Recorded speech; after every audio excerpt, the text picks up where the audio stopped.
Talk to me while you're drunk. My fantasy season just came to a crashing end. Why? AJ Dillon? Aaron Jones and Christian Watson, my buddy, had the two of them. I had no one left on Monday Night Football, and it was looking fine until Jones scored that touchdown, and then it was a sweat. Watson had the pickup on that last drive. Jones came in and got some yards as well, and that was it. I lost the matchup by like 2 points. So, That's a tough pill to swallow. Was it against one of your buddies? It is, yeah. It's a fantasy league with all my buddies from high school. We've been doing it for, I think we're in year 4 or 5 of a keeper at this point. So it's good. You get some familiarity with rosters, and like I'm putting Austin Eckler and Kyler Murray back in the player pool for the first time in 3 years. Like I got a little emotional, because I'm losing my guys. Yeah, they've been there for me on that. for 3 years. Fantasy year football, after year after year. Fantasy? Do you play fantasy football? Did you ever play it? Like I always wonder. Do I ever? NFL guys. I ever? Did you play it when you were in the league? Yeah. No comment. Okay, that's fair. So you started playing fantasy football like quite recently. Yeah. Fantasy football history. Here's my history, bro. Started with the boys. Manager Mark, who's listening in right now, he was in there. He was the commish of the league. We had a good league. All the boys back home. And I'm currently in one league, not that one. Long story short, we had a couple of friends that were in the league, and they ruined the fucking league. They ruined the league by, okay, we're out. Let's drop players at a specific time and then accept cash under the fucking table. Like, what kind of scumbag pulls that move? Yo, let's trade for someone. Awful trade on my end, and then debate to everyone why you made it, and then find out 3 weeks later that you got paid under the table for the trade as well. And then the worst case is that maybe the same guy the next year makes the final, and I find out that the two guys in the final shook hands and decided to split the cash before the final was played. We're done. I mean, who are these clowns? No, you can't do that. Can I tell you one of the proudest moments that I've ever had as a friend? Please do. We're getting laughing emojis from Manager Mark. Manager Mark was in this. I mean, that was a fucking joke. However, as this podcast develops here, I think that you'll hear me bring up stories about my friend group in the Windsor-Essex County area. We don't all live there now, but that's kind of where we're all from. We're in an electric group chat. We've met Pudge. Pudge was one of them. You've met Manager Mark. I mean, you got characters now. Luke Bellus you're seeing. He's got a glimpse. Yeah. Okay. It's all starting to make sense. Fantasy was worse than FIFA corruption. That's the note from Manager Mark right there. It really was. So one of the proudest moments, and this does play a little bit into football, so it can make the pod. So I would do these trips, Luke, and it started in year 1. We came. This is a true story. We win the Super Bowl. I'm on cloud 9, right? I go back to Ontario, and we're like, dude, we got to party. What does a fresh 24-year-old who just won the Super Bowl do? We go party. And we throw an absolute rager. Manager Mark gets his suite. We got a nice Caesar's Palace in Windsor, Ontario. And it's a big night. It's a big night. All the boys are out. Yeah. I have a player's card to that casino, by the way. We'll have to. I love that. I love that at some point. Yeah, I'm a big fan of the casino. It's a big night. Windsor. I love that. And I've got to fly out the next day to do a appearance in Houston. So my parents come to the casino in the morning to pick me up. My mom walks into this huge suite, and there's like random people in there that I don't even know. The place is completely fucking trashed. And my mom is beside herself. She says, "You will never have another one of these parties again." And I said, "Maybe not in Windsor." And from there, the fellas trip was born. Every single year, we would pick a new city, and we would all be like, listen, we're going to be that friend group that stays in touch. And we're going to do it by going to a trip, and we all have to go no matter what the circumstance is. So the next year is Toronto, and then ended up being Los Angeles and Vancouver. We did a double trip the one year, different times, because we really enjoyed these trips. Back to fantasy football. Picture it all comes full circle. We go to Los Angeles, and a friend of mine who is a tight end on the Seahawks, Cooper Healthfit, is like, He's like, yo, you got to go to this restaurant. And this restaurant's called The Nice Guy. And he's like, tell your boys, though, don't take any photos. There's a lot of celebrities and shit in there. Blase, blase. Like, it's not that kind of restaurant. He's like, but trust me, it's a sick vibe. Your boys will love it. He's like, but they can't be starstruck. You follow me right now? Yeah. Okay, I'm you get following to you. town, bro. 10 dudes at The Nice Guy. For anyone who's ever been there in LA, you're probably like, Jesus Christ. 10 Windsor boys. We sit down. This would have been 2013, 2015, maybe spring of 2016. And the booth beside us is Kanye West and Russell Westbrook. I kid you not. And I'm like, oh, I mean, bro, we're screwed. We're getting kicked out of here. And I've already given them the chat, like, bro, don't take any photos of anyone. Yeah, be cool. Well, yes, one of the proudest moments of my life. Every one of my boys was like, oh, shit, that's Kanye and Westbrook. Cool. Can we get another shot of whiskey? Nobody gave a shit, dude. And this is, I don't want to say it's a nice establishment, but it's a little upscale, and we're just mucking it up. Like, the waitress comes over and like, do you have shots of Honey Jack? Just like, what the fuck? No, we don't have shots of fucking Honey Jack Daniels. Be like, oh, what about Jameson? And she's like, yeah, we don't carry Jameson here. Fast forward, we end up having just a fucking great night with the boys. And one of the manager / owner of the restaurant comes over and he's like, Luke, man, can you come over here for a second? Come over. I'm like, what's up? He's like, there's only an hour and a half time limit on this table. I'm not making this shit up, Luke. Okay. He's like, I know you're getting ready to leave. He's like, but is there any way I can convince you and your boys to stay for 30 minutes? And I'm like, we're having the time of our lives. We're fucking crushed. I'm like, yeah. Yeah, why? He's like, well, Kylie Jenner and Justin Bieber have the table after you, and they just texted me and said they're running 30 minutes late, and I can't have a table empty for 30 minutes because all the people at the bar will be like, why didn't you give me that table? So if I gave you a couple pizzas, can you stay for 30 extra? And I'm like, boss, how about you just give us a round of 10 shots and we'll call it even?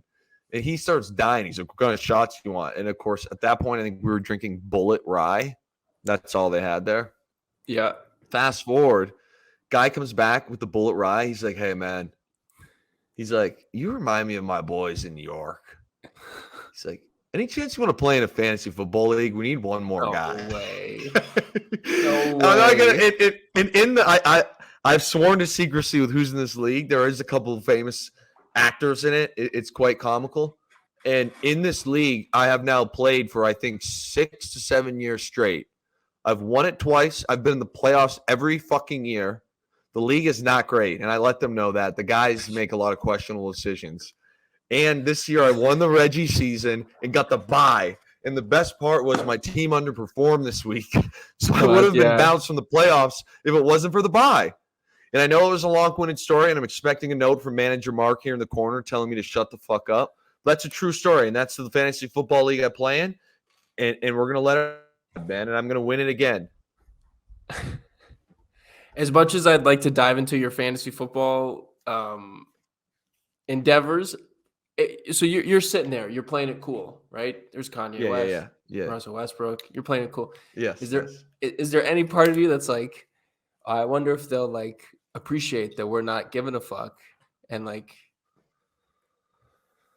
Okay, this is gonna sound really romantic, but to me, this like bond that I have with my boys back home, and we're all so different, bro. Politically, we have very different ideals.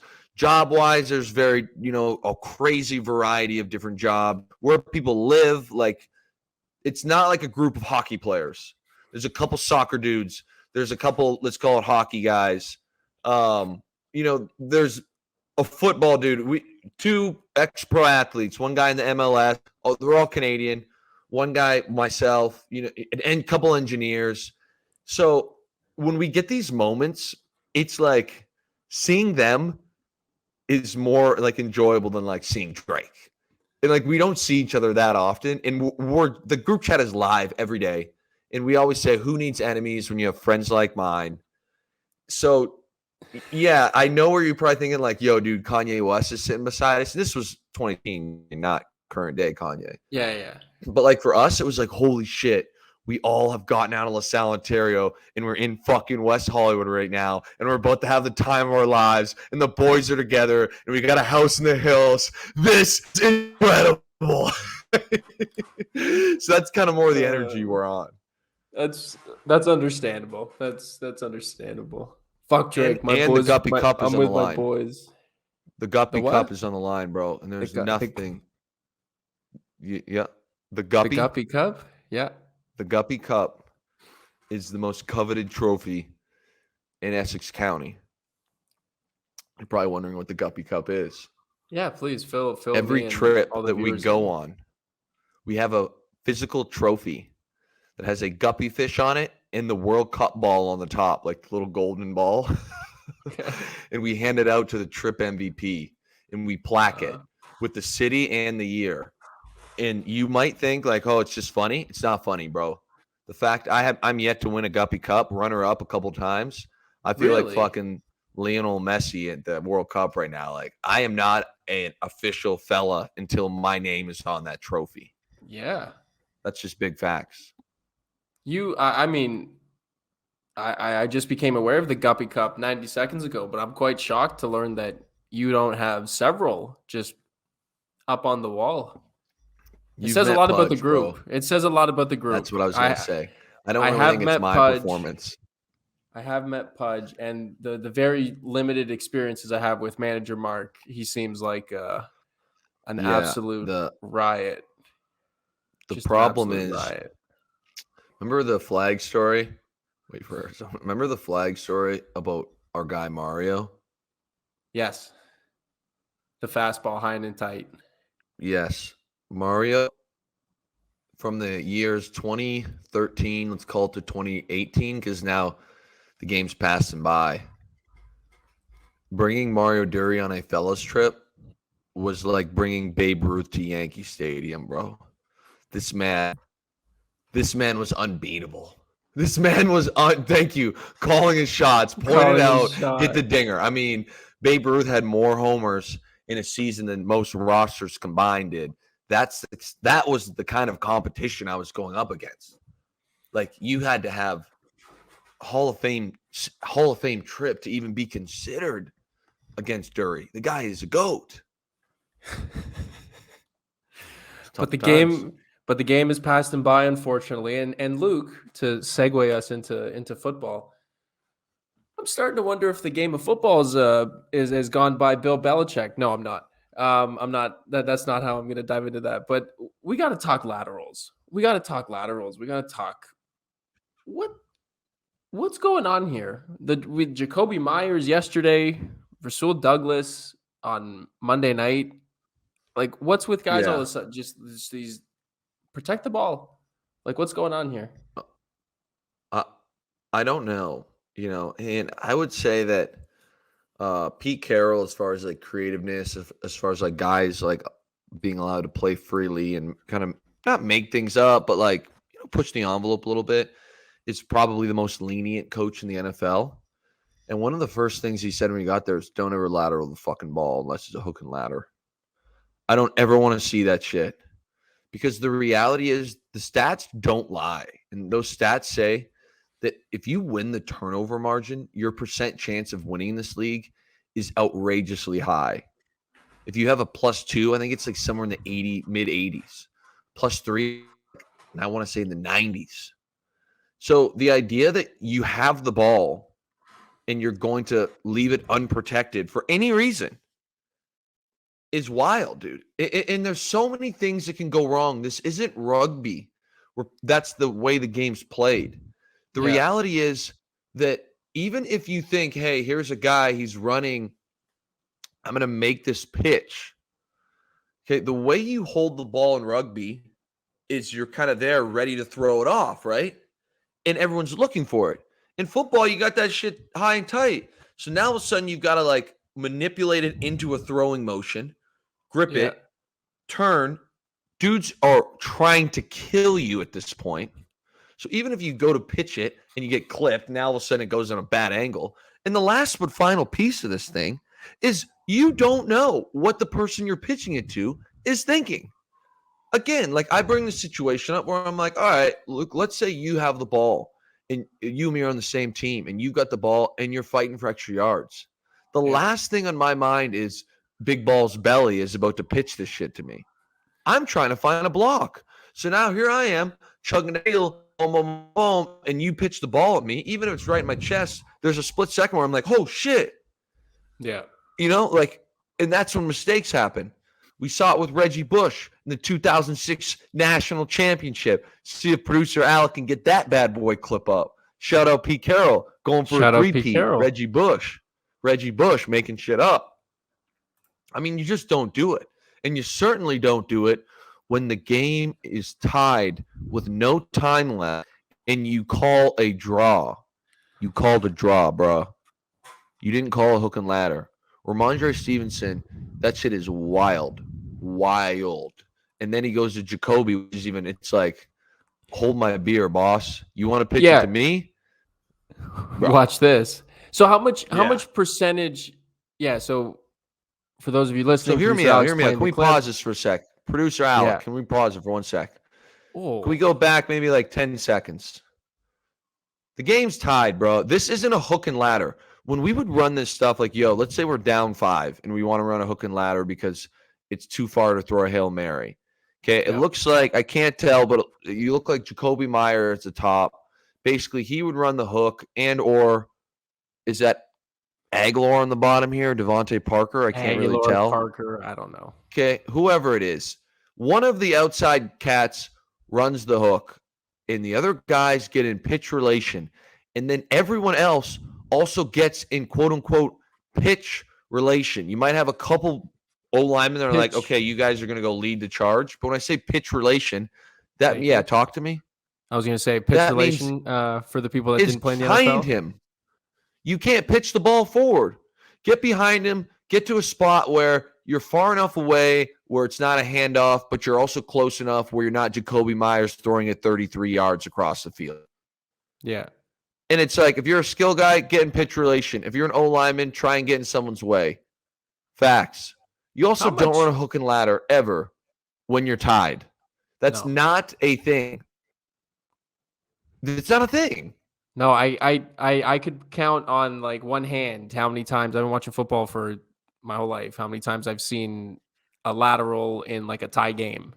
The only times you ever see laterals, right, are near the end of the game. They're losing. There's literally nothing else to lose. It's like, hey, fuck it. We can start lateral. You see it every now and then where it's like Travis Kelce will flip something like that. But how often are you guys practicing end of game stuff like that quickly? And then I want to circle back here and get going to this play. Your thoughts on this. But Saturdays, tennis shoes.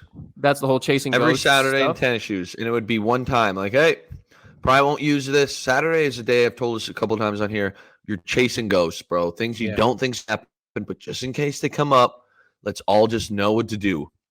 And the reality is, hook and ladder is one. We're not going to spend time practicing on a hook and ladder.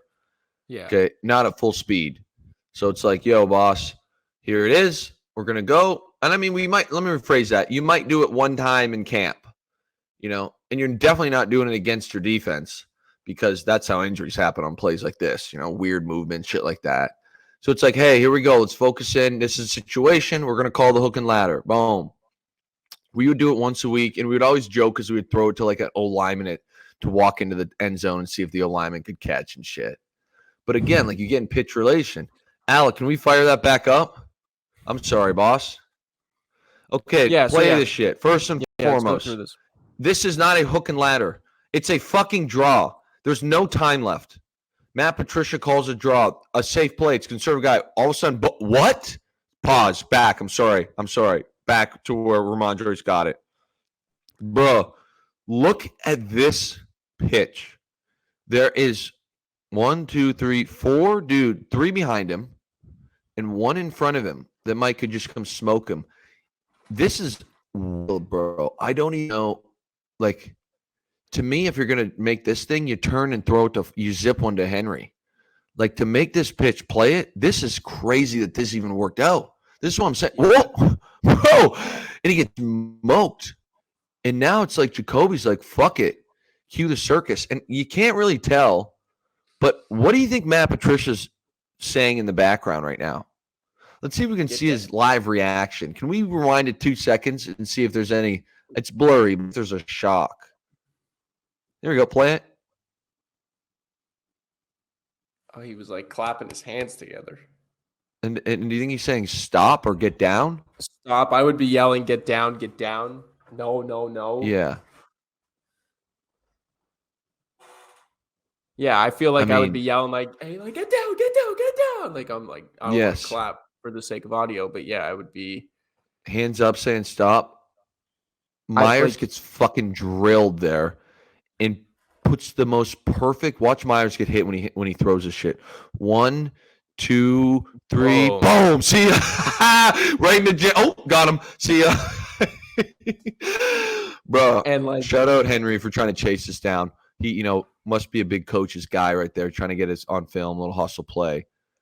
He threw the ball squarely to Chandler Jones, who then ran over Mac Jones into a touchdown, into the Patriots missing the playoffs. That is fucking outrageous, bro. The only thing I can think of that is crazier than that is Leon Lett. Leon Lett in the snow game when Miami kicked a field goal. If Alec can get that one up too, that to me, the 3 ones that I think of are the Reggie Bush lateral in the national championship game. I think it was 2006. And the Leon Lett blocked field goal to win the game. And then he goes to try and pick it up and he slips. Those are the 3 that I think of that are the worst in football. Like biggest boneheaded plays. Yeah. Like just you look at it and you're like, how can you make that decision? I don't know. I don't know. There's one for me that kind of stands out. And just for absolutely like poor producer Alec bringing up this memory. But do you remember that Broncos-Ravens game with the Flacco Hail Mary in the playoffs? The year the Ravens won the Super Bowl. It was again, producer Alec we should know this. The cat that he returned all the kicks. He returned all the kicks too. Smith? Fast as shit. Smith? Was his last name? Tall. Oh boy. See if I can beat producer Alex to this one. Either way, while he pulls that up, I'll never get the image of Tony Carter. Yeah, Jacoby Jones. Smith. I don't know what I'm thinking of. I'll never get the image of Tony Carter just like backtracking and like thinking that he had like a total read on it and the ball just sails right over his head. And right over, bro. And there's Jacoby Jones just walking into the end zone. Again, at least it's a bad read, bro. Yeah. Like the 3 plays I'm talking about, I'm like, bro, what on earth, man? It is wild to me. Wild. Producer Alex said he had a couple of clips for us to take a look at. Wanted us to do a little which is worse. So we'll do that. And then let's dive into my favorite game, 1 sentence or less. We'll fly through the weekend's action. Bev is not seeing that, by the way. He's seeing it in real time. Oh my God, this is the worst play in the history of football. Bev is not seeing that and calling in the play in the headset because unless there was time on the play clock, the actual, if you can pause for a sec, Alec, the headset cuts out after a certain time. So offensive coordinators can't talk to quarterbacks after a certain time and the play clock is gone. But to me, this is the worst. We're about to watch the worst decision in the history of the NFL. And I don't know how you could even make a worse decision than this. Can we set the stage? Pete Stoyanovich. It's snowing out. You've got a field goal. I don't know if it was to tie or win the game. Bruh. They go. Blocked. It's blocked. Ding. Game over. There's Jerry Jones. Jerry Jones going nuts. We're gonna see Mike Irvin and Troy Aikman hug in a sec. Game's over. Big. There it is, right? Game's over, Luke. Yeah. The game is over. Run off the field and celebrate. Leave. Go into the locker room. It's cold. Hey, go get changed. Don't do this. Do not play the shit, dude. It's the worst decision I've ever seen in the NFL. Here we go. From the top. From the top, it's snowing. Pistol Pete Meredith. Water, pistol. Wonder Pete if Manager Mark has seen this. Manager Mark, can you put in the chat, have you seen this? Boom. It's blocked. No, Mark, watch this. Oh, I hope you're watching. I don't know if you're just listening. Jerry celebrating, big hug. Troy. Irvin, big win, celebrating a big win. What's going on? Uh-oh. What the fuck? What's going on? Oh, don't worry. We'll get a replay. I've seen this numerous times. Refs got to discuss. What's going on? What's going on? My guy, Leon Lett. Mark, this is the wildest thing. Again, boom. End of the game. Blocked. All done. Run away. Everybody. You see them all screaming, Peter, Peter.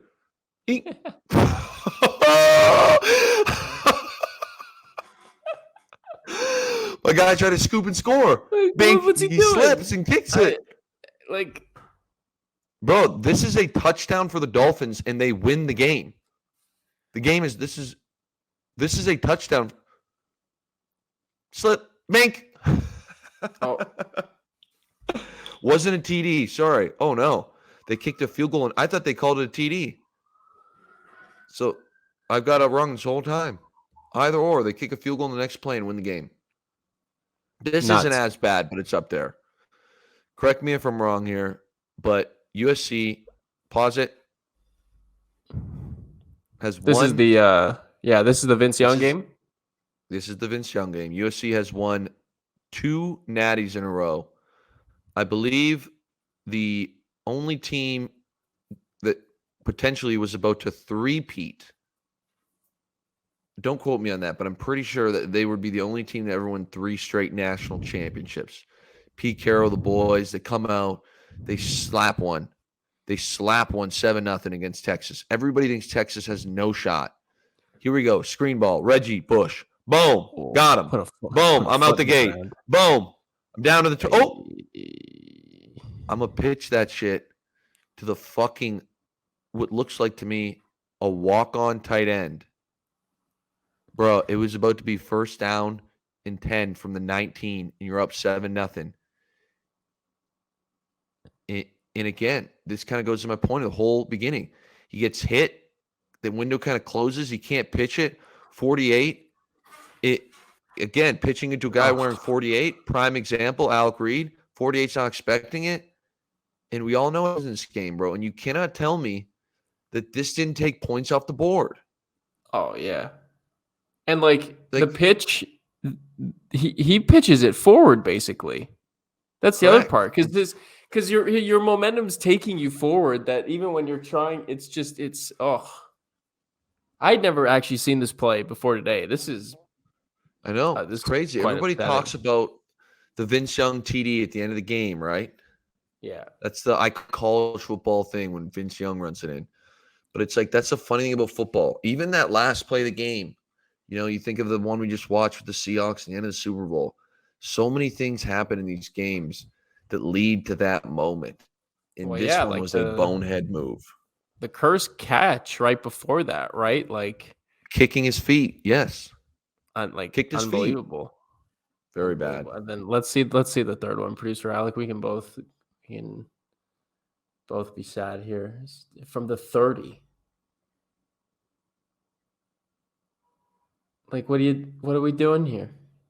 Listen, man, I hate to be that guy, but if you're going to put that up with a bad ball judgment, you might have to throw the 2-pointer up in the NFC Championship. I'll happily watch that 2-pointer. I'll happily watch that.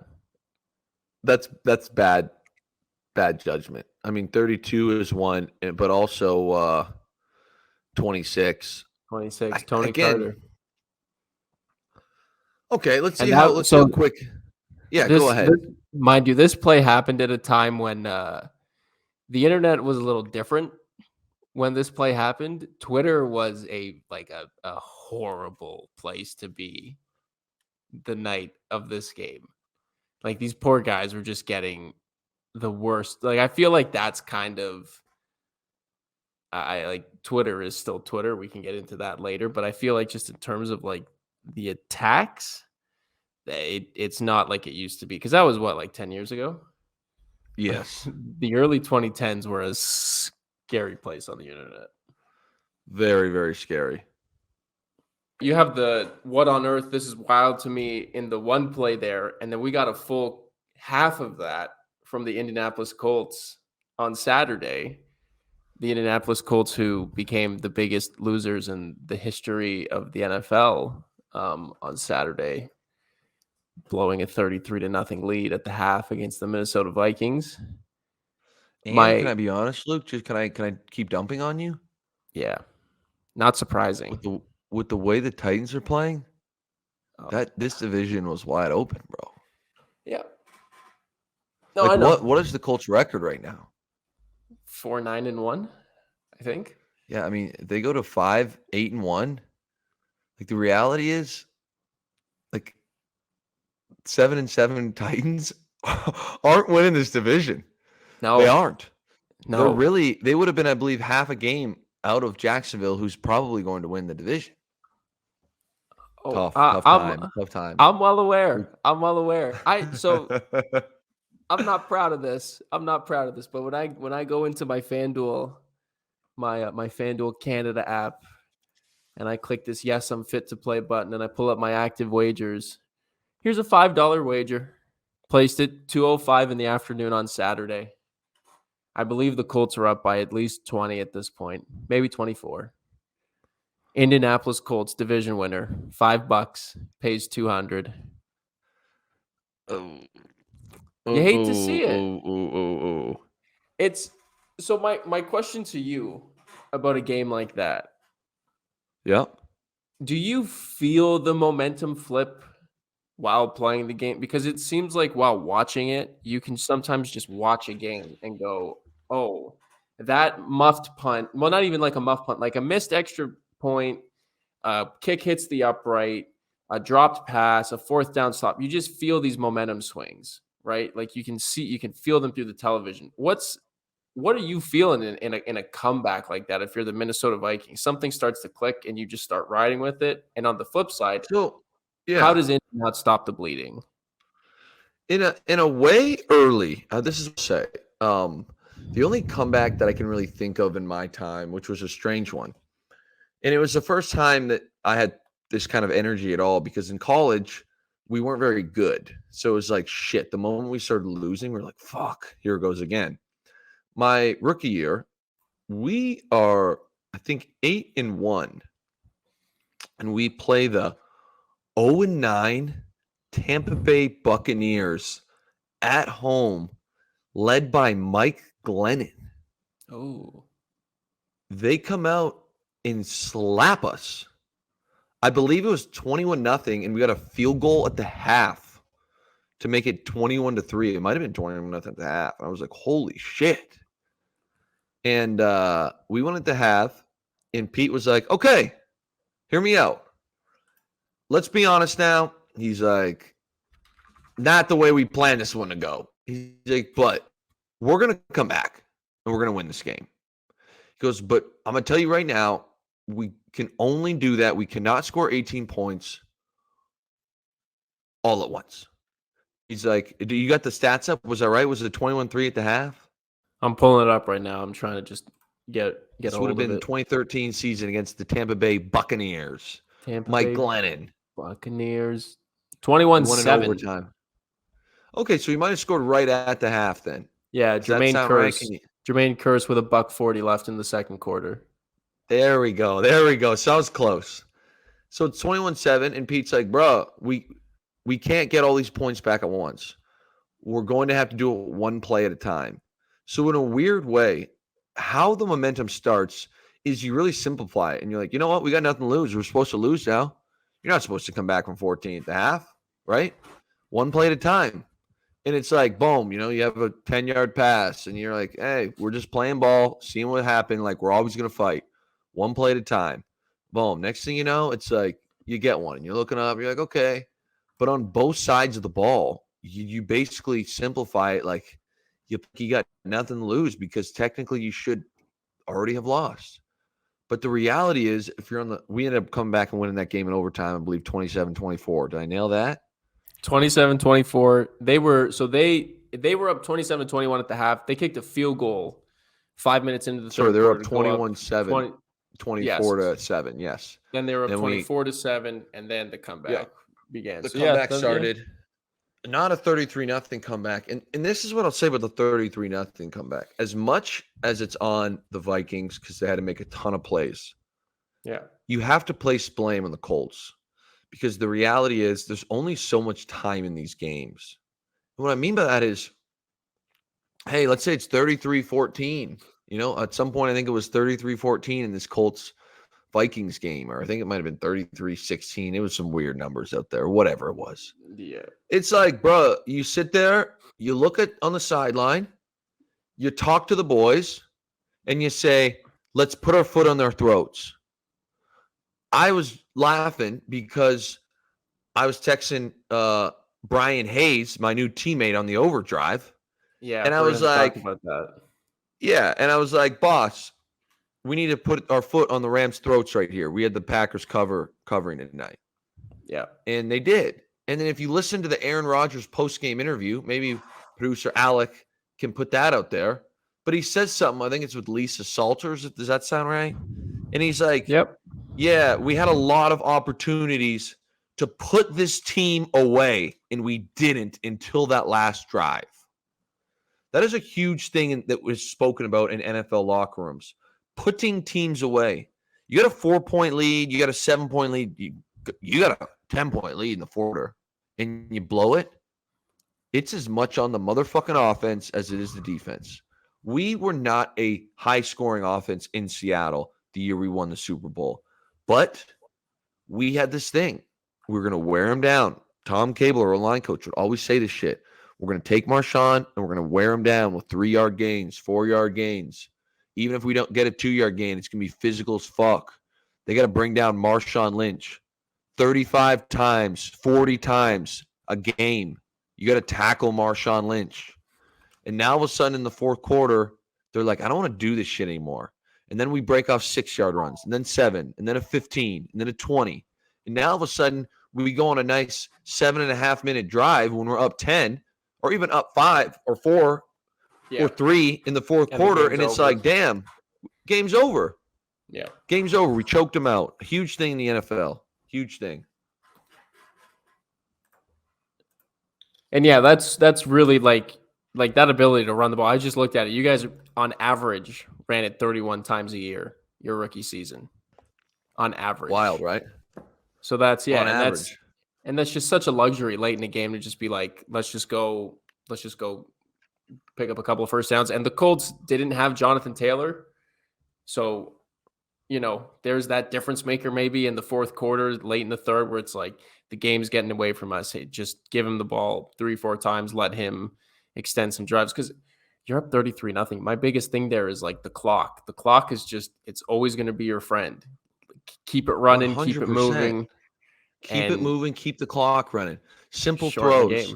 And again, as a tight end who had a couple catches that year, it doesn't really take much when you can run the ball. What I mean by that is, I remember numerous times when you have Marshawn Lynch, it's like everyone's focused on trying to stop this fucking run game. Yeah. Now all of a sudden we run a slam flat on the backside. It's a weak side zone, meaning it's away from the tight end. Russ does a half rollout. I pretend like I'm blocking. I take 3 steps out. I catch the ball. I get 6-7 yards. And now it's 2nd and 3, and you got Marshawn Lynch. You know what's happening? We're getting 3 yards in 2 plays. I'll tell you that much. Probably in 1. Yep. It's just, again, you drown teams. So I got to say, like, for Jeff Saturday, for the Colts, for Matt Ryan, to not be able to, even if you get a couple first downs, keep the clock moving, kill any little hope. It's bad ball. It's bad ball. Yeah, and then there was a 4th and inches call with a Matt Ryan QB sneak. I didn't need to see that. I really like Jeff Saturday. He seems awesome. He was a great center for Peyton Manning.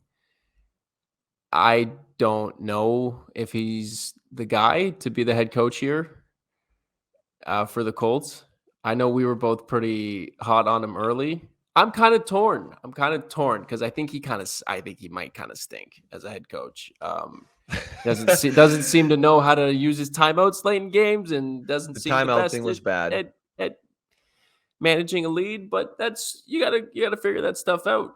I don't know. I I like think him, so yes, I think he's but a good coach, but needs a lot of work at some of the things you don't do as a player, like yeah, quote unquote managing timeouts, like the chess match of being up 30 points in the NFL, being up 14 points in the fourth quarter. yeah, Okay, we had a 33-point lead. Now it's a 14-point lead. Like there's a chess match to how you call the games, how you manage situations. Like the reality is when it comes to that side of the game as a football player, it's very, very not simple, but it's very different. Like this was my thought. Okay, let's go to my second year. I'm out there. I obviously know the score of the game. And you go out there and you know the general theme of what we're trying to accomplish. Hey man, today's my role is generally this. We're doing a ton of quick game today. Or my rookie year, I was our backup guy my rookie year, but we're playing Aldon Smith in the Niners. We need to chip Aldon Smith. We need to cut him. We need to run cross blocks. We call it a crunch. Some people call it divide zone with the tight end. Like my job today, Aldon Smith's going to make plays. But my job is to give him different looks, help the tackle out, get physical with him. Again, Aldon's my buddy. He'd probably laugh when I say that because he was a beast. But the reality is, it's like, okay, my job today is I'm stretching the field. I got to clear these routes out for Doug or Jermaine underneath. Or today, I'm got 6 or 7 looks. It's like you go in there and it's like, okay, boom. My thought process, down in distance. Oh, it's 2nd and 4, or it's 3rd and 5. Crunch time here. 3rd and 5. What do they usually like to play? Okay, 3rd and 5, 99% chance for calling a pass.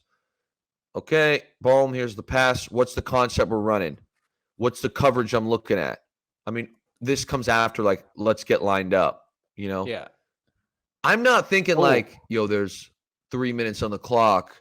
Should we be doing this? Should we be doing yeah. that? The only time I ever questioned a play call in my life and was surprised by it.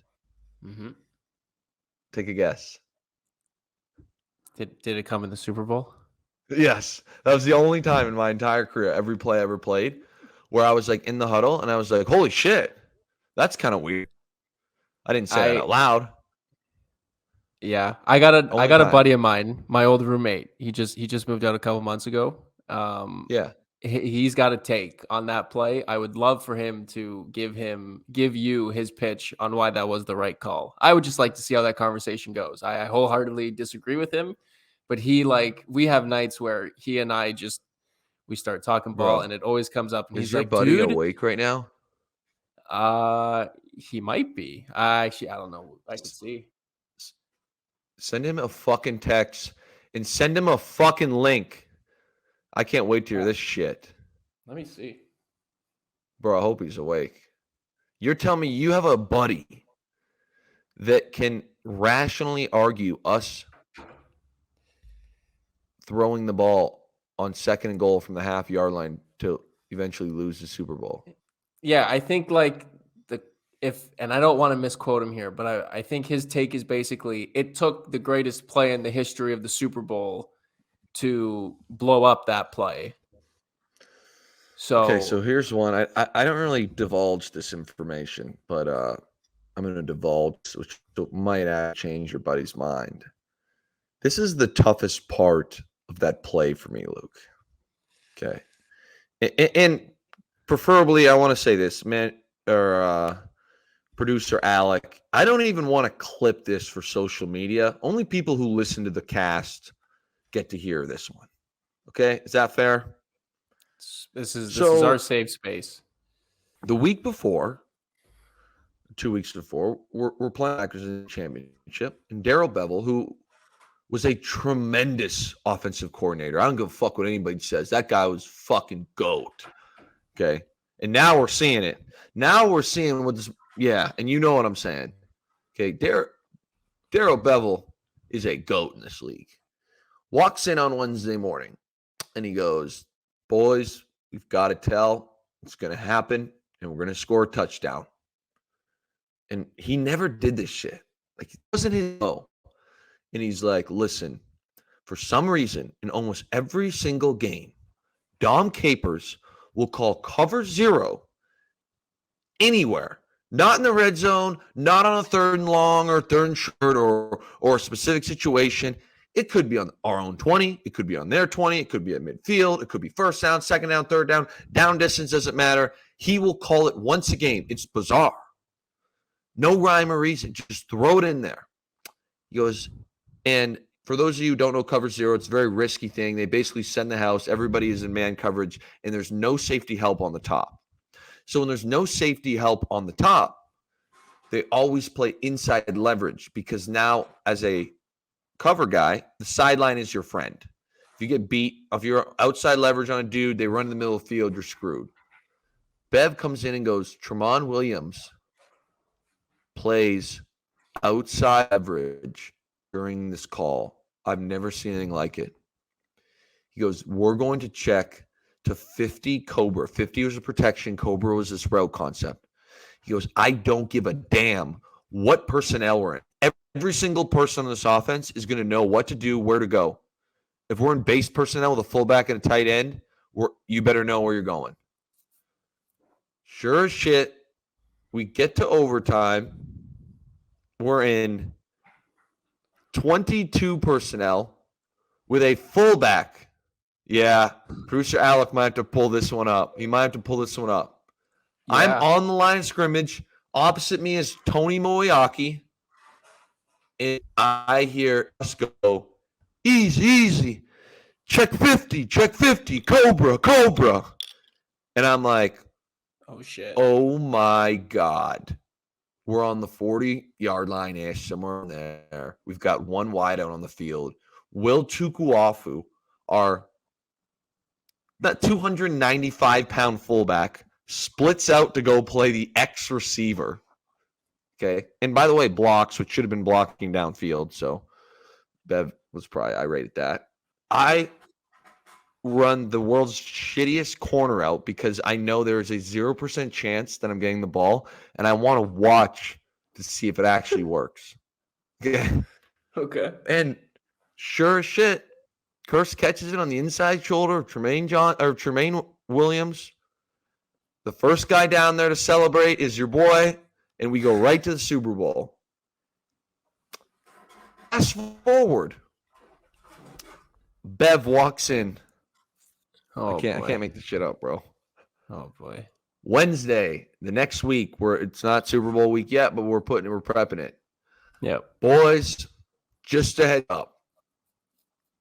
We have an incredible matchup if we go to jumbo personnel on the goal line. We haven't ran goal line all year. We don't even have goal line personnel. We do it. We would run zone reads. This was back in the Russ day. We'd go to 11 personnel. We'd run a zone read. I would arc the D end. Russ would read the D end, and he'd either hand it to Marshawn or Russ would run it in. Against Green Bay. Again, we'll go back to Green Bay. We ran this play twice for a TD. Once I think we handed it to Marshawn, and once Russ pulled it right in. It's very tough to defend when you have a guy who can run it like that. So he goes, when we get down there, we're going to jumbo personnel, goal line left. Marshawn is playing fullback. Robert Turbin is playing halfback. And we're going fullback at 0. Max Unger is going to snap the ball to Russ. Russ, you're going to pivot out of the way. So you're not even going to pick a side. You're going to put the ball out, dead center behind Max Unger, and it's basically like our version of a quarterback sneak, and except with Marshawn gets to pick anyway. Are you conceptualizing this? Yep. Sure as shit, Marshawn gets tackled on the half-yard line. First thing that pops in my head, holy fuck, Bev did it again. He did it again. We're going to stroll out here with goal line personnel. They haven't seen this shit all year. Patricia's probably, what the fuck is this? And Marshawn Lynch is going to be at fullback, and we're going to hand that shit off, and we're going to celebrate back-to-back, and the dynasty begins. And then all of a sudden it was like 11 personnel. And I'm like, okay, they didn't want to call it. We're going to run our zone read. And I'm in the huddle and the zone read was a very easy play for me to block. Because again, I got to arc the D end and block a DB who was always smaller than me. And the reality was he didn't have enough space. So even if he picked a side, Russ would react. Yeah. So yeah, ideally I'd like to block him outside shoulder. But if he decides to jet out there, I push his little ass out there. Russ comes right underneath. We need a half yard. Yeah. The guy's in a no-win.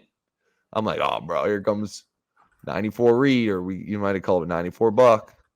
Nah, fam. We were throwing that shit. And your boy thinks that's a good idea? Yeah. Yeah, he does. And we'll have to get him on. We'll have to get him on because he'll stand his ground. I'm on your side. He makes a compelling argument, but I am on your side. That's tough. So yeah, so this is okay. This is back it up. Back it up. Back it up. We got to back it up, bro. You're gonna die laughing. Yeah. See how much we got on this. Go right. Pause it at the snap. Okay. So he's going. We can't hear right now, but pause it. So this originally was, I believe, a run play. And if you look at the top of the screen, that's a 295-pound fullback. He was in the I formation. So we had two tight ends hand down I formation. And for some reason, Dom Capers was like, fuck it, cover 0. And again, you can see at the bottom of the screen, you can kind of tell here, Tremaine Williams, is it Tremont Williams? Tremont Williams. Yeah. Is slightly outside coverage on Curse. So the idea was run right through his inside shoulder. Again, there's no safety in the middle of the field. You're going to see the guy who looks like he might be shifting over there, Clinton Dix. Yeah. Covering me. I run one of the worst routes of all time. And then we're going to actually call producer Alec in because I feel like producer Alec could be a referee. You tell me, producer Alec, I want you to watch. Don't watch the player. Watch the top of the screen and our fullback and tell me if you think this is a penalty. Play it.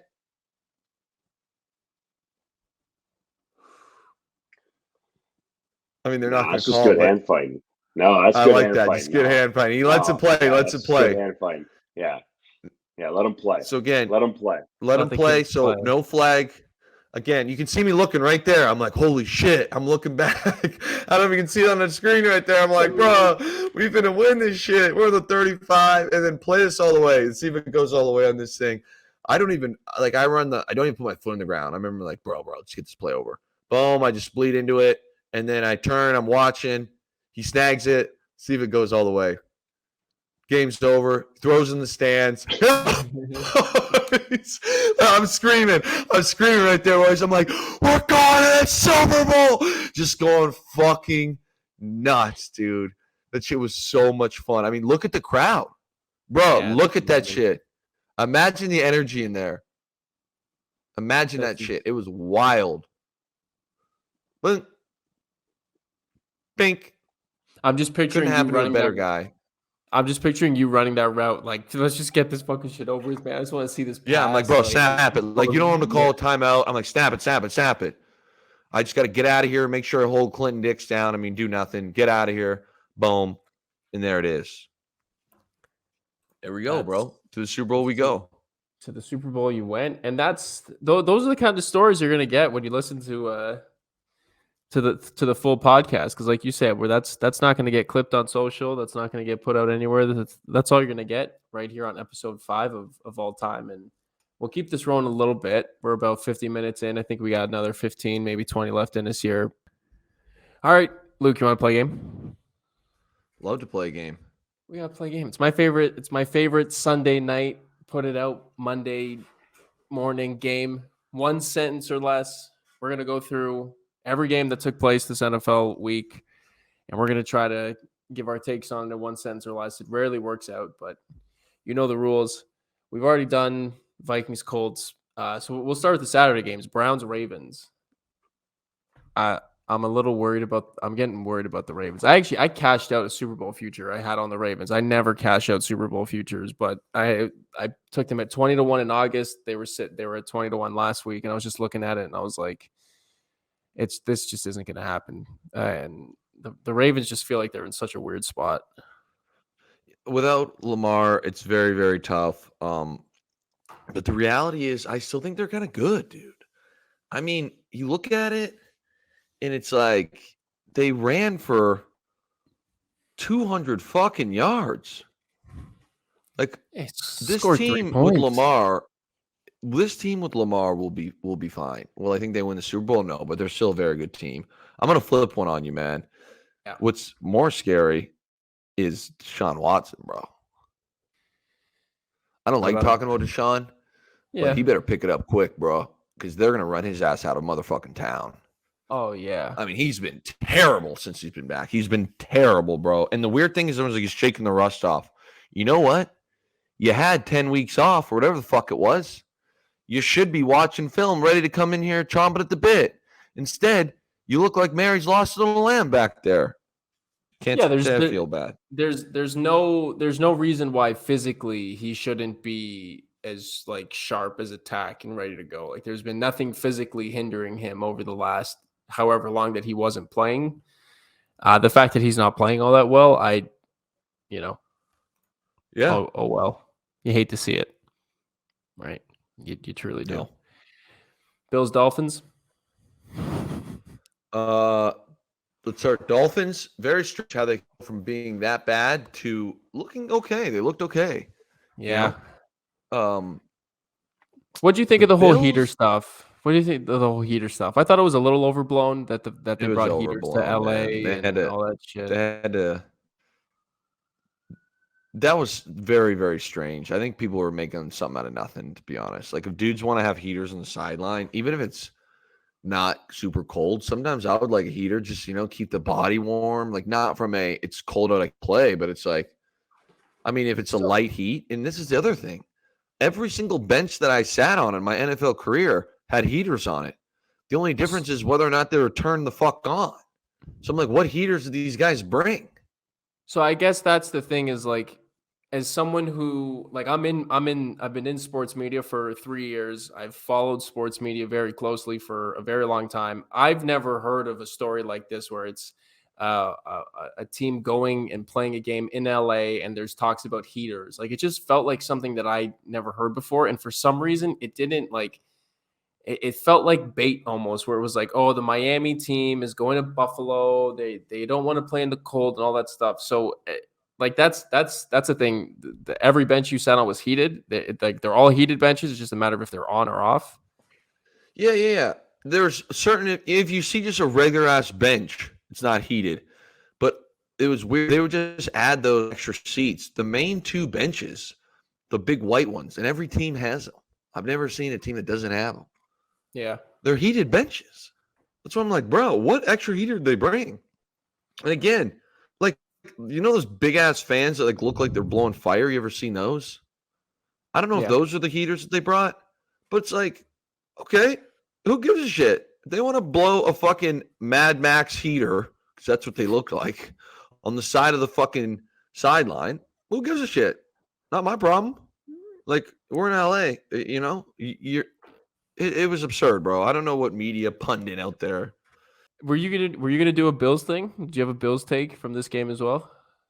Yeah, we can do two sentences on this one. One on the Dolphins, one on the Bills. So there you go. What's I'm gonna ask you a question, bro. Yeah. Why are the Bills considered the best team in the AFC? Like, what about this team makes you go, wow, this team's fucking sick? Josh Allen, Stephon Diggs. Allen. The running game. They got to. Yeah, the run game leaves some to be desired. Gabe Davis lately even hasn't been doing all that much. The defense, supporting cast around. The defense has always been solid. 130 to Raheem Mostert. Von Miller's out. Can't stop the run. Yeah. Their secondary is average. What is it, bro? I don't know what it is. I don't know. I don't know what it is. They make a ton of mistakes. They got a punt block 2 weeks ago. I just don't get it, bro. I think the NFL's rigged, bro. Shit. I know I'm not allowed to say that, but I'm like, bro, not rigged, but I'm like, they're making storylines out of nothing. They're making storylines out of nothing, bro. Elaborate. The Bills get the 1 seed. Bro, This Bills thing, everyone's like Bills year. Why? Because it's so much fun to follow, and the Bills Mafia, and blase. Like, I mean, I look at this team. Let's go. Beat Cleveland by 7. Beat the Lions by 3. This is their last. They've won 1, 2, 3, 4, 5. 5 in a row. I mean, the Lions by 3. The Patriots by 14. The Jets by 8. The Dolphins by 3. They got the Bears. I mean, I don't know, man. I think that they can win the Super Bowl. I'm not trying to hate on them. Everyone knows I love hating on them. But to me, they just got to show a lot more. Like, it's very, very strange to me. Here's one for you. With this offense, this season, they've played 14 games so far. Yeah, that's right. How many times do you think they've scored more than 30 points? More than 30. Why don't you tell me? 5. If you count an overtime loss to Minnesota, that they scored 30 on the dot, it's 6. Like, again, bro, when they keep talking like, yo, this what? You're telling me they've scored 30 points in almost half of their games, and you got an issue with that? This is a tough league. 30 points is a lot. 30 points almost is a lot half of their points. Games. 5 of 14 is not almost half, bro. 6. You said 6. You said 6. 1, If you 2, 1, 2, 3, 4, 5. 5, and if you count Minnesota, they scored 30 on the dot in a loss. Bro, again, they're a good-ass team. But people be talking like, bro, it's clear cut. It's clear cut. Them or the Chiefs. It's not clear cut. In that AFC, anyone can beat anyone. The Chiefs can get beat. The Chiefs can beat everyone. The Bills can get beat. The Bills can beat everyone. The Bengals can beat anyone in this league. And guess who I think the number 4 team is in my head now? The fucking Chargers, bruh. Chargers. Yup. Mike Williams, Keenan Allen, Justin Herbert. Ain't nobody trying to see that shit. The Chargers can beat all of those teams and can be beat by all of those teams. The Ravens with Lamar can beat all of those teams and get beat by all of those teams. And I'm going to throw there. They're probably the worst team there. But the Jacksonville Jaguars are not a pushover. Doug Peterson got these boys playing hard. They're not in the same league as the teams I just said. But you get what I'm saying, where I'm like, bro, I'm sick and tired. Let me clarify. Everybody's like, oh, it's a 2-dog race. This ain't no 2-dog race, bro. And the next thing I will say is Buffalo is going to be much harder to beat in a dome. But they don't play in a dome. They play in Buffalo.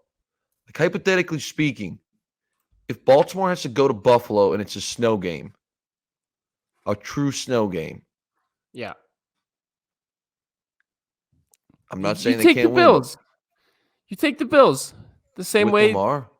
Yeah, the same way that when Lamar? the Ravens went to Buffalo in the playoffs 2 years ago and lost there. 2 years ago. Yeah. Bro, that was have you seen have you seen this Baltimore defense with Roquan Smith in it? It's disgusting, bro.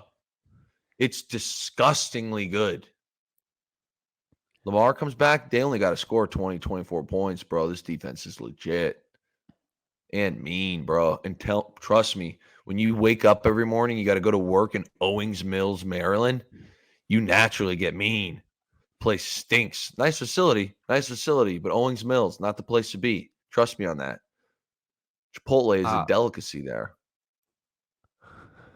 I'll have to take your word on that. I haven't had Chipotle too many times in my life, actually. I think I've only had it like once or twice. Bro. It's overrated. It's good, but it's overrated. Yeah. What's your like go-to like fast food kind of thing there? Bro, I'm a big like I will seek out the local spots now.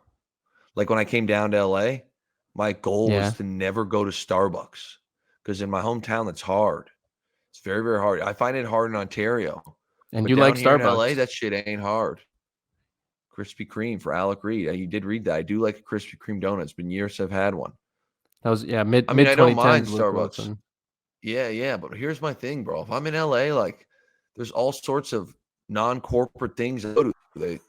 They probably don't get, their ingredients from corporate shills that are poisoning our shit. So you support local?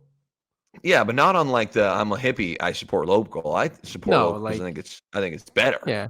What else? What next game you got for me, bro? How about the Lions? I think we should do a gentleman's wager. Gentleman's wager on the Detroit Lions. Do the Lions? I'm going to ask you this first. Do the Lions? Their next two games are Carolina and the Bears. Chicago. Do the Lions win both?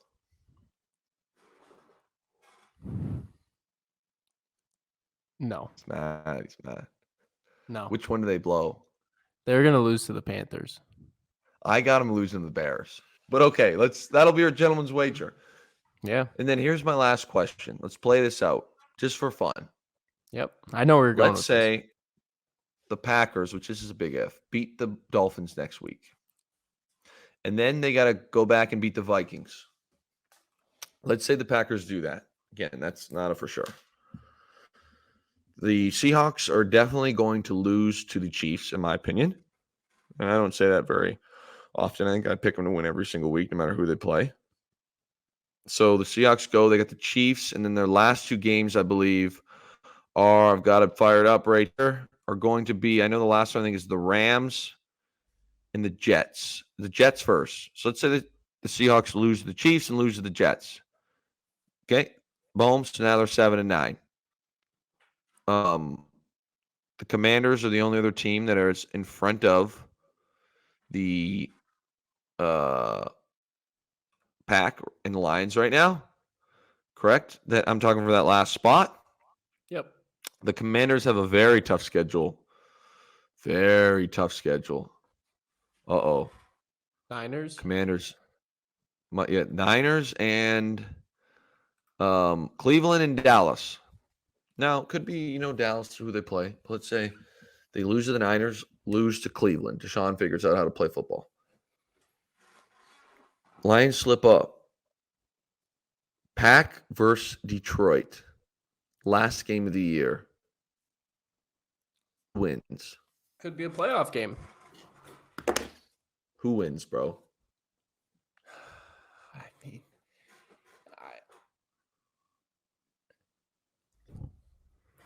I gotta take Green Bay. No? Yeah, you got to. History tells me Green Bay wins that game. And that hurts. It hurts because I work with some Lions fans. They're good people. I can't get myself to believe in the team. I can't get myself to believe in the jersey. I mean, it's crazy that, in my opinion, the Detroit motherfucking Lions are going to make the playoffs and should legitimately end the season on a 1, 2, 3, 4, 5, 6-game win streak and having won 9 of their last 10. The loss, a 3-point loss to the Buffalo Bills on Thanksgiving. A game that they should have won. The funny thing, though, is I would venture to say that almost right in. Every single game that they lost just this year, they should have won. Not everyone, but most of them. Remember when they lost to Minnesota early in the season? Yeah. It's big bad. Yeah, it's Dan Campbell, man. They've figured it out. But they're aggressive. They're aggressive, and it feels like you go to that well one too many times. There's gonna be I think it's just gonna take one play. Bingo. Right? It's just gonna take, and you're dead. And it's 1 4th down absurdity. But hey, man, we try to catch long shot parlays. They're trying to rip off 9 straight wins or 6 straight wins to end the season and make the playoffs. I don't, more power to the Detroit Lions. But let's keep the game moving here, Luke. We are playing a game, everyone's favorite game, 1 sentence or less. And I feel like this one might be a sentence or less. Saints-Falcons. Saints 21, Falcons 18. I mean, bro, it's terrible division, terrible football, terrible all the way around. And I'm just thankful that the defensive coordinator for the Atlanta Falcons is okay. For those of you who don't know, their defensive coordinator had a collision. I believe he's like 70-something pregame and was put on a stretcher neck brace and immediately sent to the hospital. And the Falcons proceeded to give up, I believe, 2 touchdowns in the first fucking minutes of the game. And I'm like, Jesus. They ended up figuring it out, being able to hold a 21. But that whole division is just an absolute gong show.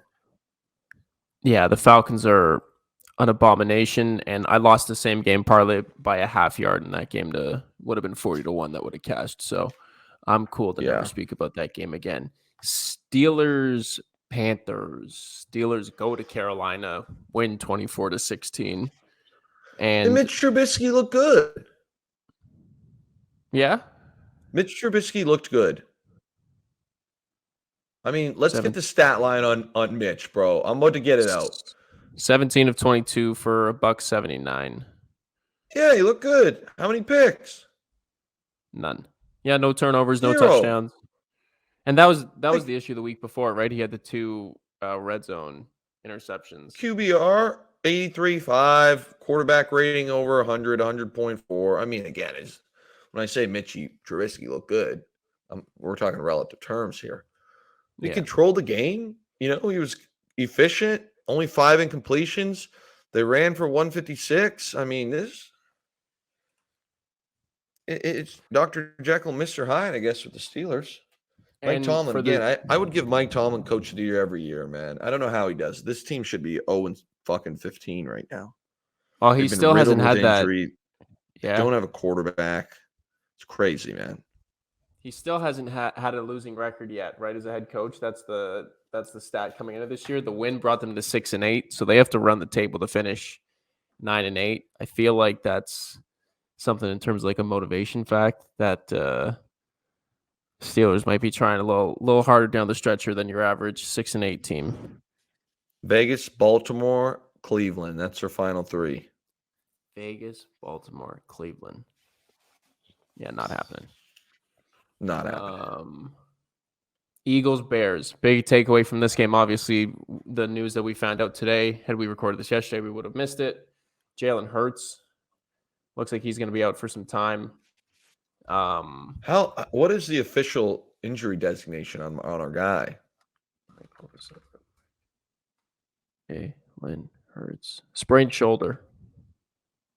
Yeah. It's not considered a long-term injury, a source said. If Hurts can't play Christmas Eve, Gardner Minshew will get the call. Kind of wild. Yeah, that's the biggest thing for a team like the Eagles at this point of the season, it seems like, right? They were 13-1. They got their foot on the gas looking to get the 1 seed. They're looking to win their division as well. It's just a matter of staying healthy, and not that there ever is a time for your star quarterback to have a shoulder injury, but it seems like worst case scenario, he'll miss the rest of the regular season. He should be back for the playoffs. So, that's going to work in their favor. Kind of wild, man. Yeah, I got no take on that game. I want to get your early thoughts, actually. Eagles-Giants next week. Gardner Minshew, currently a 6-point underdog, travels to Dallas. Oh, sorry. I think you said Eagles-Giants. Eagles-Cowboys. Eagles-Cowboys next week. Yeah, with Minshew, I got to roll with the boys, man. Coming off a fresh loss, chum in the water. Again, team's got a blueprint to win games. Zeke, Pollard. I mean, I think I sleep a little bit on Philly's defense, but the reality is the boys are pretty good. I don't give a damn that they just lost, dude. This team is very, very good at football. They play well. They have a very good scheme. They can take the ball away. They can run the ball. They can throw the ball offensively. Defensively, they got to figure some things out, but I don't think they have bad players. I don't think it's a talent thing. I know they have a good coach, Dan Quinn, as their D coordinator. So I really like the boys. In fact, the Cowboys and the Eagles, to me, are the only 2 teams in the NFC. And the Niners, a healthy Niners, a Brock Purdy-led Niners, at least with Debo back. So until we get Debo back, I'm going to put a pause on that. But right now, the Niners and the Eagles are the only two teams that I think could go into the AFC and cause some damage. Is that fair? Yeah. Sorry, I said that wrong. The Cowboys Eagles. and the Eagles. Yeah. I think the Niners need Debo back. Purdy, Yeah, I mean, it's a tough situation, bro. I think the Niners are good. defense It's incredible. But, like, yeah. bro, this offense, they have limitations now with Purdy. I know he's looked really good. They do have limitations with him. They're simply not going to call the exact same shit that they do with Jimmy. And now you take out Debo, who's a tremendous playmaker, and essentially Elijah Mitchell's hurt right now. So you're, which is still not bad, but you're down to CMC, Kittle, and Brandon Ayuk are your three guys. Very good three, but Purdy delivering the ball. I mean, everyone was like, he played great against the Seahawks. I'm like, bro, he didn't even throw for, I don't think, 200 yards. Or he might have been at 212. Does that sound right? Yeah, regardless of what the number is. But the thing is like, if he can just make the throws that he has to make, the system, like it's almost the definition of being a system quarterback. We've seen Jimmy Garoppolo look fine at Nick Mullins, now Brock Purdy. Okay, I feel you, but it's new NFL, bro. Who the hell's winning a Super Bowl as system quarterback now? Oh, the New England Patriots did it 6 times. Thank you for putting that on the team for me. I appreciate that. Bro, thank you so much. Tom Brady is system quarterback? Tom Brady is the system. I'm just a troll sometimes. System quarterbacks to win. Yeah. It's that defense, man. It's that defense. Look at this. There it is. You just jinxed us with that anti-Tom Brady energy, so I had to take it out. No. Tom Brady's the GOAT. He's the best quarterback of all time. Good job. We're back. He's the man. We're back. By the way, give me the Eagles on the money line against the Cowboys on Sunday. I'll go head to head with you on that happily. If they win the game, they clinch the 1 seed.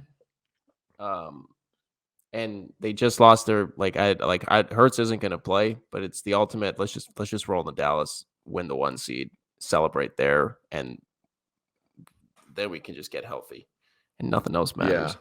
But we can dive into that on Wednesday. We'll see. My view on that might change, but as of right now, the Eagles are 6-point dogs, and I'm loving it because I badly want to take that money line. Moving on, Chiefs Texans. Chiefs walk it off in overtime. How do the Texans only have 1 win this year? They're frisky, man. Bro, they just almost beat the Cowboys and then almost beat the Chiefs. They're frisky. Playing good ball. They're playing good ball. Chiefs gotta keep rolling. Could the Texans clip the Titans this week? There's a team a team playing, like you said, a team playing good ball against a team playing kind of bad ball at the moment. I hear you. I don't know, man. Yeah, I don't know. Jags Cowboys. I mean, bro, shout out to the Jags. Listen, in this league, dude, everyone wants to talk about individuals, the branding, this, that, and the other. Here's something you don't talk about. You don't talk about what happens when you get a coach that everybody plays hard for. And clearly that's happening with Doug Peterson right now. The boys are playing for Dougie P. Facts. Big facts, bro. It's all over the film. They could have quit again. They made some big plays late down the stretch. I don't think it's a reason to panic for the Jacksonville Jaguars, but I will say, for the Cowboys, I will say the Jags are really piquing my interest. Trevor Lawrence looks like the guy everybody has billed him to be. So I'm happy for him. Yeah, and actually it was funny. I heard you and Jay talk about it right after the game. Like, we were looking at the schedule when the season came out. I was like, Jags, Jets, Thursday Night Football, classic NFL, stinker. This might be one of the better, one of the more important games of the week. A huge game. Right? All of a sudden, the Jags win Thursday night. There's all the pressure in the world falls on Tennessee against the Texans. All the pressure in the world. It's really crazy, bro. Crazy. Lions, Jets. We've already done the Lions talk, so we can skip that. Broncos, Cardinals. How much time did you spend watching this game? I watched 0 snaps of it. Beautiful. As someone who live bet the under, I was disappointed with the amount of points in the second half. That's pretty much my only take on the game. Raiders. It's fair. It's very fair. Raiders Patriots. We've done all the Raiders stuff. We can skip that. New England's season ending like that is just perfect. I would love that every year if they could have their season end like that every year. Chargers Titans wasn't pretty. It wasn't pretty, but it was a good Sunday for the Chargers. They get the win. The Jets lose. The Patriots lose. On paper, great day for the Chargers. A win is always a win, but we've just alluded to it a couple times. Like the Titans kind of look shitty, and they struggled to get by them. So, they get out with the win at least, but you would have liked for it to look a little better. I'm surprised that they were able to hold this team to that amount of points. Like, hats off. I mean, Henry ran for 100 yards and had a couple other big plays. Like, bro, usually this team can at least put up 20 points when you run for 100 yards. This defense is not that good. The Chargers defense 2 weeks ago was ranked like the worst defense in the NFL, I think. Now, all of a sudden, they've had 2 decent weeks in a row. Yeah, and if the defense holds up their end of the bargain, you'd hope the offense will, get everything firing. They got the weapons, and they're scary, man. They could be scary because I think they're gonna get in. No question. For sure. They just better not puke on themselves. Bengals Bucks. Joe Burrow flipping the script on Tom Brady. Bengals are goading right now. Goading. They're doing it again. They're doing it again. They are. They print winners. They're 19-3, I believe, against the spread in their last 22 games. All they do is Bengals cover. are. Yeah, all they do is cover. It's love insane. I love that for them. Giants Manders. Let's wrap up on Giants. Yeah, let's wrap up on Giants Commanders. Questionable refereeing, but that being said, I think Brian Dable deserves a prize, man. This is a weird one. Yeah. Because when he does that and moves up, usually they're like, yo, move up more, move up. Like, it's very, just so you know, there's a lot of conversation that goes on out there. Not that I was split out a ton, but I was split out quite a bit. And if I was on the line, like you look and point and you're like, hey, you good? And they'll be like, yeah, you're good. And if you're not, they will say to you, move up half a yard, move up. Move up. And it looks like he does that. For those not watching, producer Alec has pulled up the clip from Sunday Night Football. Terry McLaurin lined up behind the line of scrimmage. He looks over at the ref. He gives the point that we see wide receivers give, the acknowledgement of like, am I on the line? It looks like the ref kind of gestures to him and says like, move up a bit. McLaurin moves up, extends his hand out again, gives the thumbs up. Now, McLaurin doesn't look over after giving the second thumbs up to like get the confirmation that he's good. And the ref then immediately just throws the flag. And like, as he should, McLaurin just turns to him and presumably says to him, like, what the fuck, dude? Like, I just asked you if I was good. You told me to move up. I moved up. And very bizarre. Very, the whole thing. As someone who was sitting there needing a Brian Robinson anytime touchdown, I see him cross the plane. I look over. And the boys needed Slayton for 15 yards. Yeah, I grabbed my phone to text my good pal, former NFL tight end Luke Willson, and I'm typing it out. Like, we're live. This game's going over. I look up. There's a flag. How does it, like, yeah, you were saying, like, you weren't split out all that often, but, like, I mean, I was split out quite a bit. Yeah, how's that communication get lost? It's not a secret. Like, you literally sit there. And you get on the ball and you look over and you're like, yo, and a lot of times you'll just point at me like, yo, I'm on, man. I'm on. And he'll be like, yeah, you're good. And if you're not, which is rare, he'll be like, yo, move up a yard. Or you'll look and be like, am I good? Yeah, I'm good. Or move up.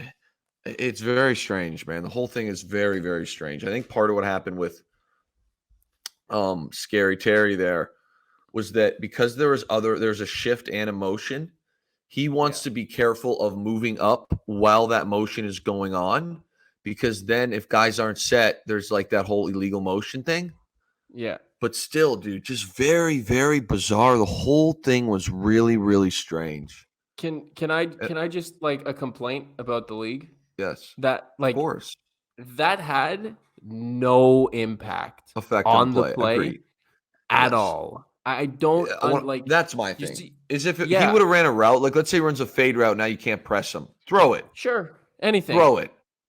But bro, that was so like nothing, whether he was on, off, whether he was 10 yards past line of scrimmage or 10 yards off it. Irrelevant to the situation. You don't throw the flag there. And you know, it's even and I know this doesn't matter, but it like the quality of the product takes a hit there because now we've just had this entire game and it's going to come to an end on a 2-point conversion between two bitter divisional rivals that are playing to get into the playoffs, and it's all going to come down to one play. And if that one play is successful, we're going to get more football. We're going to go to overtime. We're going to get more everything. And instead, we throw a 5-yard flag on something that just flat out had nothing to do with the play, and the game's over. And then on the next play, they miss the PI. It's just the PI might have been more egregious. Oh, the PI was stupidly egregious. But I mean, I will say, I think that the Giants aren't that good, and that they shouldn't have been there. I mean, like the Commanders should have been able to find a way to win this game, where it doesn't come down to that shit. But I got to give a shout out to Brian Dable, because somehow he takes a very, very minimally talented Giants team and keeps them in almost every game, and now has them about to secure up the 6th seed in the playoffs. Shout out Brian Dable, and I think he was born in Welland, Ontario, or something like that. Shout out Brian Dable. Shout out Brian Dable, indeed. Well, I think we're good, Luke. Yeah, I think we're good. You got anything else on your chest? Agree. You wanna get off? Anything else before we wrap this up? Yes. No, I don't. Sorry. I think let's wrap it up. Very nice. We could wrap this up. This has been episode 5 of All Time. What an episode it was. We touched on a little bit of everything, like we tend to do. We'll be back at it Wednesday. Doing the fellas trips. Fellas trips. Fellas trips, Vegas trips. We did stories. everything. Kanye West, Russell Westbrook. We'll be back at it Wednesday. We might have a guest. We might not. We'll figure it out. We always tend to do it. We'll see you guys then. Peace.